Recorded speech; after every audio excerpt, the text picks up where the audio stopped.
Hi guys, magandang araw. So isang OFW ka rin ba katulad ko? Siguro kagaya ko, nahihirapan ka na din, no? Napapagod ka na din, at higit sa lahat, nangungulila ka na din sa mahal mo sa buhay.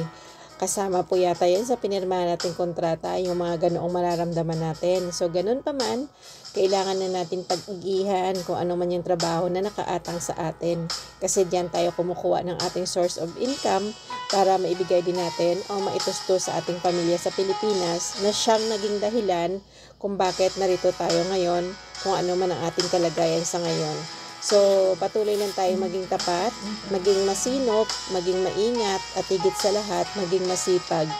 Alam nyo guys, hindi man tayo pinagpala na pinanganak nga na sabi nila may gintong kutsara. Pero guys, masarap naman sa pakiramdam na bilang isang tao, mapagkatiwalaan ka ng employer mo kasi nakikita nila yung dedikasyon mo sa trabaho. Isa yun sa masasabi mong talento mo rin bilang isang tao. Hindi lahat po ng tao ay napapagkatiwalaan. So, kapag nangyaring ganon, wag nating sirain yun. Una-una, hindi ka tinalaga dyan ng Panginoon kung wala kang mission para sa dyan. So, ang gawin niya lang, gawin natin, gampanan natin ng maayos yung ating trabaho sa abot ng ating makakaya.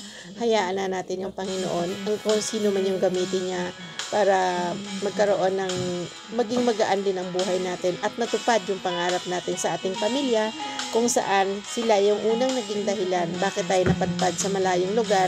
Kagaya nito sa akin, nandito ako ngayon sa lugar kung saan na puro bakod, langit lang makikita mo. So, hindi nakakalabas, pero nasanayan na lang po. Ang mahalaga, kagaya nito, may social media po tayo. Isa po yung blessings at pasalamatan natin na kahit papano, makukontak natin yung pamilya natin oras-oras o anumang oras na kakailanganin. So, yun yung pinakamahalaga na dapat nating pasalamatan at huwag tayo magsawa, magpasalamat. Maliit na yan na bagay o malaki na atin nakakamtan sa araw-araw. Biyaya yan galing sa Panginoon. At huwag po tayo magsawa, magpasalamat sa Kanya at lagi po natin pagbutihin ang ating ginagawa. Siya na po ang bahala sa atin. At higit sa lahat, ingatan po natin yung ating kalusugan dahil yan po yung ating kayamanan para matupad po yung ating kanya-kanyang pangarap. So yan lang guys. Thank you so much. And sana po ay naibigan nyo yung aking munting minsay sa inyo.